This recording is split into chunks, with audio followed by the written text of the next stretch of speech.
Brooklyn got sick back in March of 2021.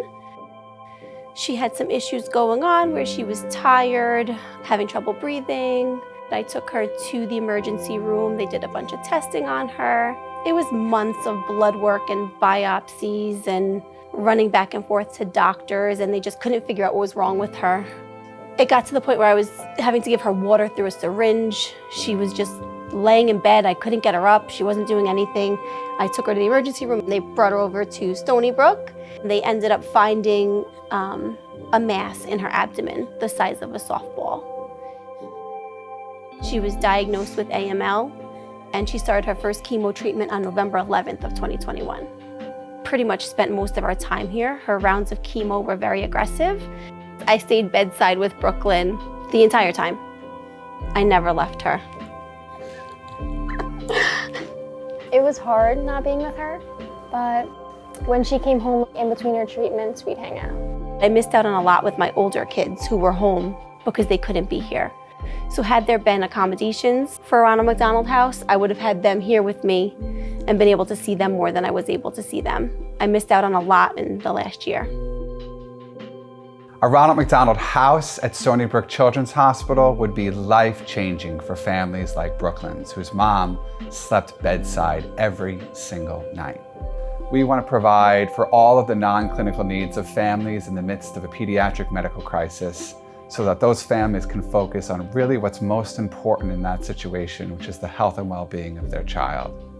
We serve 1,100 families a year at our 50,000 square foot house in New Hyde Park. In Suffolk County, in our family rooms, we're serving over 4,000 families a year. We are constantly looking for ways to expand our services in Suffolk County. Mental health is a very big piece of this. I had to be strong for her. I had to let her know that everything was going to be okay. I had to let her know that we were in it together and she was going to get through it all.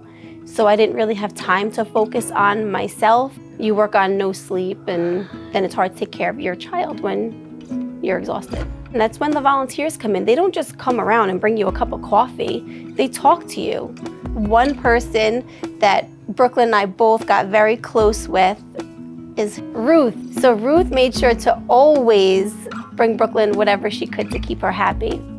I didn't know what Ronald McDonald House was until my child got sick. I just didn't. Unless your family goes through it, you just really don't have a clue.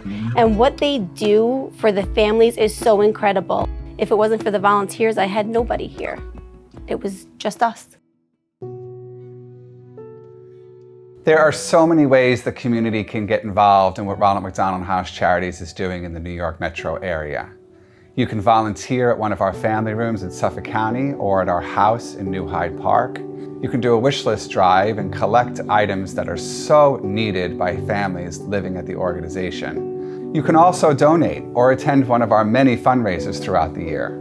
That's what I had these people that come here and volunteer their time daily to make sure families like us are okay.